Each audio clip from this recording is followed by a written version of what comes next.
के साथ धोखा देना बंद करो, बंद करो। तो विशेष राज्य का दर्जा क्यों नहीं? नीतीश कुमार जवाब दो, जवाब दो। उनको विशेष राज्य का दर्जा देना होगा।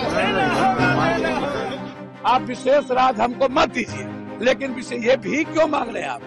30 MP का समर्थन, बिहारी फर्स्ट, बिहार फर्स्ट, और ये जितेंद्र मांझी जी, तो भैया जनता सर्वोपरि है ना, जनता ना भगवान है। इस बात का हो हल्ला मचाते हैं कि बिहार को विशेष राज्य का दर्जा नहीं मिला, विशेष राज्य का दर्जा नहीं मिला। ये वही विपक्ष के लोग हैं जिनके पास ये जानकारी का अभाव है कि इन्हीं की सरकार में, यूपीए की सरकार में मनमोहन सिंह जी के दौरान ही नीति आयोग में इस तरीके के प्रावधान किए गए थे जिसके बाद किसी भी राज्य को विशेष राज्य का दर्जा मिलना लगभग नामुमकिन के करीब हो गया था।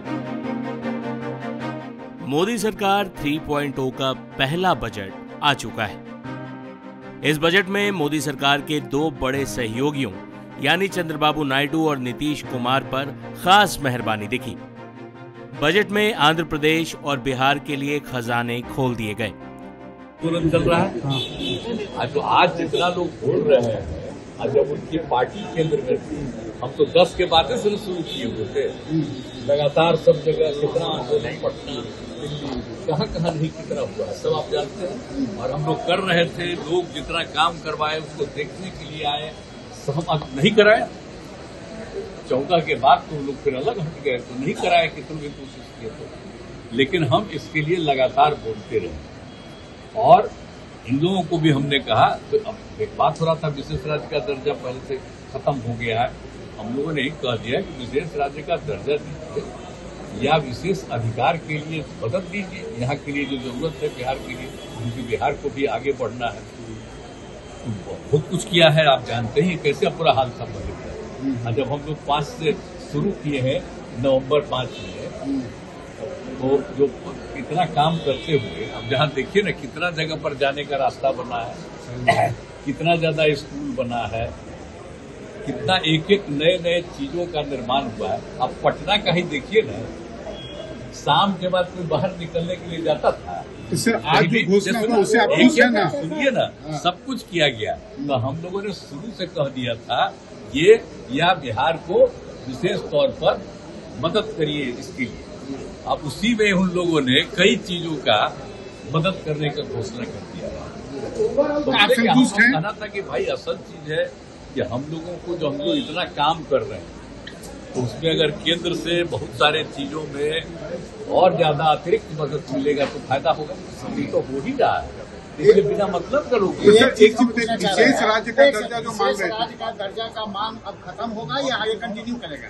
हम लोग विशेष राज्य का दर्जा कह रहे थे, और अगर विशेष राज्य का दर्जा बहुत उनका था कि पहले से बंद कर दिया गया है इसलिए, तो उसके चलते एक सहायता के लिए बिहार के विकास के लिए मदद होना चाहिए, बिहार को। तो वो तो करना शुरू कर दिया। आप खुश हैं? अरे हाँ भाई, हम तो ये दोनों चीज कह ही दिए थे, तो एक चीज का तो शुरू हो गया।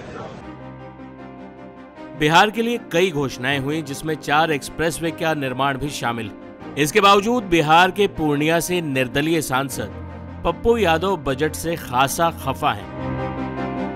पप्पू यादव ने तो यहां तक कहा कि विशेष राज्य का दर्जा नहीं मिला तो नीतीश कुमार को मोदी सरकार से पीछे हट जाना चाहिए, मंत्रिमंडल से अपने मंत्रियों का इस्तीफा दिलवा देना चाहिए। लेकिन इसी विशेष राज्य के मुद्दे पर लोक जनशक्ति पार्टी रामविलास के मुखिया और हाजीपुर से सांसद चिराग पासवान ने पप्पू यादव की जमकर खबर ली है। चिराग पासवान ने पप्पू यादव से पूछा है कि उस वक्त जब यूपीए की सरकार थी और बिहार को विशेष राज्य का दर्जा न सिर्फ नहीं मिला बल्कि विशेष राज्य के दर्जे को पाना लगभग असंभव बना दिया गया। देखिए बिहार के इन दोनों सांसदों के बीच कैसी भिड़ंत हुई बजट के मुद्दे पर। लॉलीपॉप की बात करता है,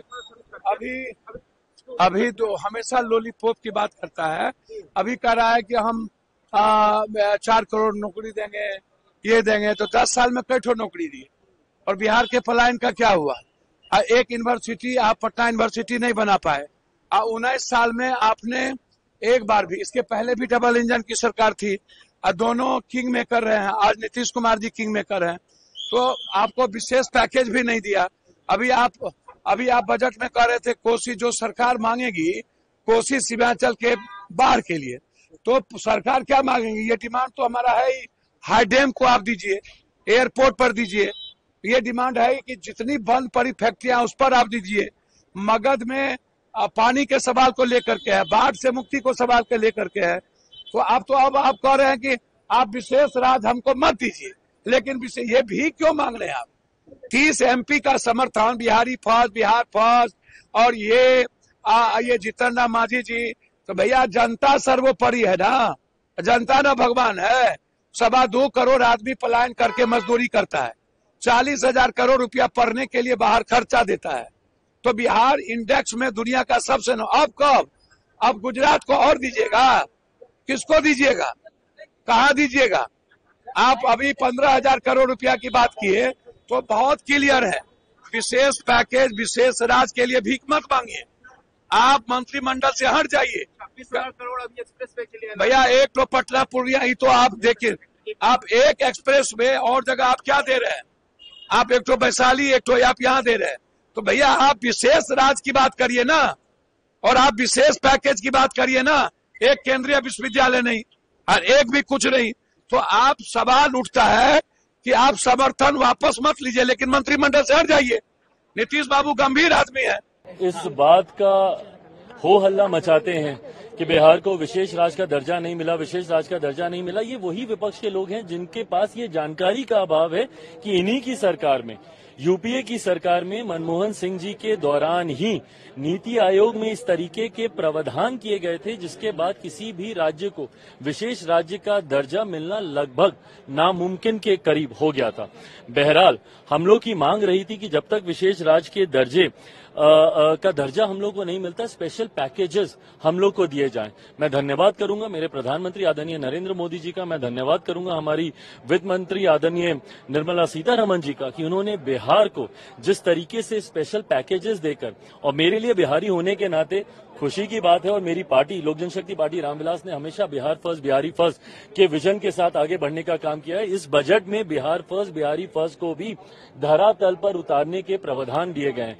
जहां एक तरफ इंफ्रास्ट्रक्चर इसमें मजबूती देने का काम किया गया है, वहां पे ब्रिजेस बना के, वहां पे क्या कहते हैं मेडिकल कॉलेजेस की बात हो, वहां पे एयरपोर्ट्स की बात हो, तो जहां एक तरफ बिहार के इंफ्रास्ट्रक्चर को मजबूत किया गया है, वहीं वहां की अर्थव्यवस्था को मजबूत देने के लिए वहां पे अलग अलग राज्यों में गया हो, राजगीर हो, अलग अलग राज्यों में जिस तरीके से टूरिज्म को भी वहां पे बढ़ावा देने के लिए प्रावधान किए गए हैं, जिस तरीके से बाढ़ की एक बहुत बड़ी समस्या जिससे हम लोग हमेशा दशकों से हम लोग परेशान रहे हैं, उसके भी समाधान का जिक्र इस बजट में किया गया है। तो मैं मानता हूं बिहारियों के लिए ये बहुत खुशी की बात है और पूरी बिहार की जनता प्रधानमंत्री जी का धन्यवाद करेगी। बट ओवरऑल भी अगर इस बजट को देखा जाए तो पूरी तरीके से समावेशी बजट है।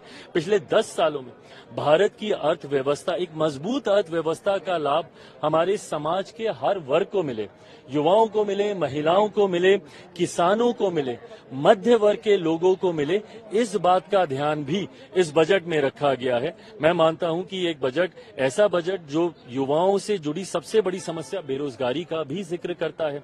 एमएसएमई सेक्टर को जिस तरीके से मजबूती देने की बात की गई है, इसमें एमएसएमई सेक्टर एक रीढ़ की हड्डी है हमारे देश की अर्थव्यवस्था को लेकर। तो मैं मानता हूं कि विकसित भारत के निर्माण में ये एक मजबूत नींव की तरह इस बजट को देखा जा सकता है। सवाल कि आप कह रहे हैं समावेशी बजट है, सारे सांसद जो निकले विपक्ष के वो तो कह रहे हैं आंध्रा बिहार का बजट है, ये सरकार बचाने वाला बजट है। इन लोगों को अगर अपने राज्य में अगर गरीब नहीं दिखते, अपने राज्य में अगर इनको किसान नहीं दिखते, अपने राज्य में इनको मध्य वर्ग के लोग नहीं दिखते, अपने राज्य में इनको महिलाएं नहीं दिखती या युवा नहीं दिखते, तो मैं इनकी सोच के ऊपर कोई टिप्पणी नहीं करूंगा।